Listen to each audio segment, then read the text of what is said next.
Greetings from the Guild, gamers. I'm Guildmaster Jason. This is Tabletalk.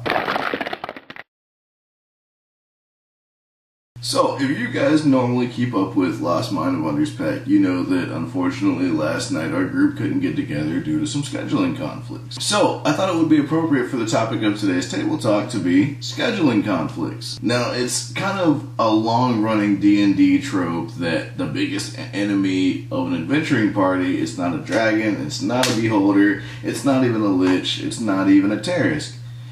It's scheduling conflicts. So, I thought I'd offer a little bit of advice about what to do when your group can't get together like they normally do. So, here's a few options for what you can do if there's just one or two players that can't make it. If your party is currently in some sort of big town or city, or even if it's just a small village, you can have the missing players' characters just kind of off visiting the markets or old friends in the city or what have you, basically. It's kind of an easy way to sort of dismiss their character just for the night and be able to bring them back into the next session relatively easily. Now, say you're kind of on mid-adventure out in the wilderness somewhere. You could always go ahead and start the session with, a couple days of travel, obviously leading up to eventually a long rest. And perhaps once everybody wakes up from that long rest, one of the characters is missing. Now, this is a really cool idea because wherever it is that your players were on their way to, say it's a dungeon or the next town, now all of a sudden you can leave all these clues showing that whatever happened to the missing person,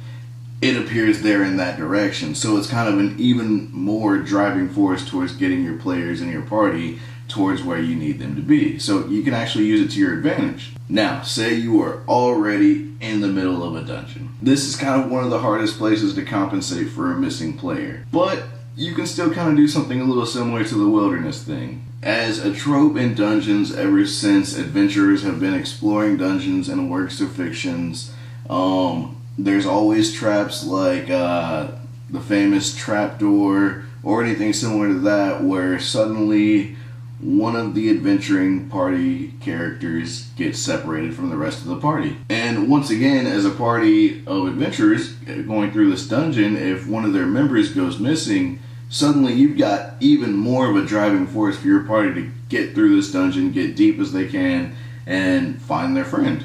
Now with Dungeons & Dragons, everything is always going to be depending on your story as a DM. So maybe these things don't work for whatever's going on in your story.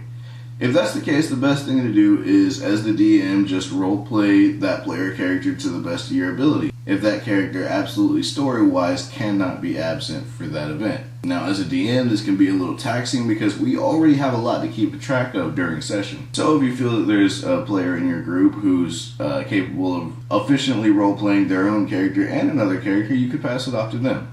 Now, let's talk about what to do when you have a situation like I did last night where all or most of your group can't make it. First of all, if you've got players that don't want to miss out on a night of D&D, you could always run a filler adventure. Wherever it is that your characters are currently at, maybe it's a town, maybe it's a wilderness, whatever the case may be, give them some sort of little side quest. This way everybody's still getting their RPG fix and the people who can't make it aren't missing out on your story. The only downside to this is people who are at the table might feel like they're kind of getting gypped. In order to avoid that, you could always give them some sort of magic item or any kind of other boon to make them feel like there was a point to going on this side quest. On the other hand, if most of your group can't make it, you could always do what we did last night and do something else. Larry came over and we played Pokemon Stadium for a while. If you've already put all your responsibilities aside for the night and some of your group can still make it, why not still get together with your friends and have fun, right? You could always play something else, Magic the Gathering, Cards Against Humanity, video games. Or, after all, this is a group of your friends we're talking about. You could just hang out.